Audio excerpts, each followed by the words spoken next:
Welcome to கான்ஸ் way to success. ஆக்சுவலாக வந்து டிஎன்பிஎஸ்சி வந்து ஆனுவல் பிளானரை வந்து நேற்றே ரிலீஸ் பண்ணிட்டாங்க. பட் ஆனால் இன்னும் நம்ம வீடியோவே போஸ்ட் பண்ணாமல் வச்சுருந்தோம்.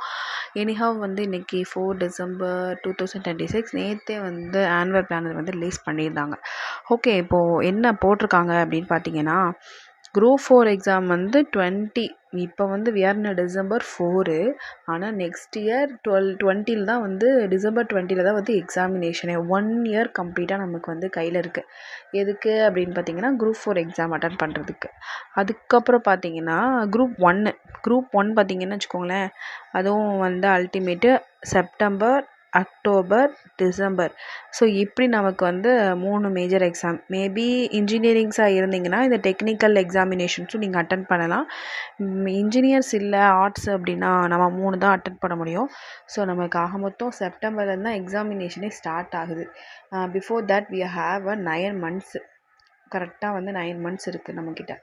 இப்போது நம்ம என்ன பண்ணுவோம், இப்போ குரூப் 1 நம்ம டார்கெட்டாக வச்சுக்கலாம். ஓகேங்களா, இப்போ குரூப் 1 டார்கெட்டாக வச்சுருந்தாலுமே நம்மக்கிட்ட வந்து 9 months வந்து இருக்குது. நம்ம என்ன பண்ணுவோம், 9 மாதம் இருக்குது அப்படின்னு சொல்லிட்டு படிக்கவே ஸ்டார்ட் பண்ண மாட்டோம். சரி, இவங்க டிசம்பர் மந்த்து ஷெட்யூல் தானே போயிட்டுருக்கு, போகட்டும், நம்ம ஜான்வரி மந்த்து இல்லை ஒரு மார்ச்லேருந்து கூட ஸ்டார்ட் பண்ணிக்கலாம், அப்புறமா உட்காந்து ஃபாஸ்ட்டாக உட்காந்து நம்ம ப்ளேலிஸ்ட்டெல்லாம் பார்த்துக்கலாம் அப்படிங்கிற மாதிரிலாம் யோசிப்பீங்க. கரெக்டாக அதெல்லாம் இப்போ பண்ணாதீங்க. டெய்லி அட்லீஸ்ட் 2 டாப்பிக்கு 1 டாபிக் அந்த மாதிரி கொஞ்சம் கொஞ்சமாவது படிக்க ஸ்டார்ட் பண்ணிடுங்க. 1 இயருங்கிறதும் பத்தாது இந்த ப்ரிப்பரேஷனுக்கு. நம்ம கண்டிப்பாக அதுக்கப்புறமும் ப்ளேம் பண்ணுவோம். அதை விட இவங்க 1 இயர் சின்ன கொஸ்டின்ஸ் எடுக்கிறாங்க அப்படின்னா அது எவ்வளோ டஃப்பாக இருக்கும்னு பார்த்துக்கோங்க. ஸோ எந்த அளவுக்கு முடியுமோ அந்தளவுக்கு எஃபர்ட் போட்டு ப்ரிப்பரேஷன் ஸ்டார்ட் பண்ணுங்கள். கண்டிப்பாக இது ஒரு ஸ்டாட்டிக்ஸ் தான். அவங்க என்ன நினைப்பாங்க, அவங்களோட ஸ்ட்ராட்டஜி என்னவாக இருக்கும் அப்படின்னாலே அதிகமாக லாங் டைமுக்கு அப்புறம் வச்சா கண்டிப்பாக நம்மளாம் படிக்க மாட்டோம். அது வேறு விஷயம். நம்மளுக்கு ஒரு எக்ஸாம்னு வந்துச்சுன்னா எக்ஸாமுக்கு முந்தின நாள் உட்காந்து படிக்கிறது நம்ம பழக்கமாக இருக்கும். அப்படிங்கும்போது நம்ம எப்பயுமே என்ன பண்ணுவோம்னா, நோட்டிஃபிகேஷனுக்கு அப்புறம் தான் ப்ரிப்பரேஷனே ஸ்டார்ட் பண்ணுவோம்.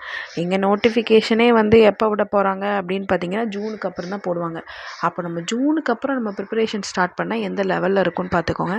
ஸோ இப்போவே விழிச்சுக்கோங்க, படிக்க ஸ்டார்ட் பண்ணிடுங்க. ஓகேங்களா, நம்ம பிளானர் வந்து போயிட்டுருக்கு. இன்னும் அதெல்லாம் எப்படிலாம் அட்ஜஸ்ட் பண்ணுறது, இன்னும் என்னென்னலாம் டாபிக்ஸ் வேணும், தமிழ் வேணுமா, மேக்ஸ் வேணுமா, ஷார்ட்ஸ் வேணுமா, சின்ன சின்ன வீடியோஸ் வேணுமா, ப்ரீவியஸ் இயர் கொஸ்டின்ஸ் வேணுமான்னு என்னென்ன வேணும் அப்படின்னு சொல்லி கமெண்ட் பண்ணுங்கள்.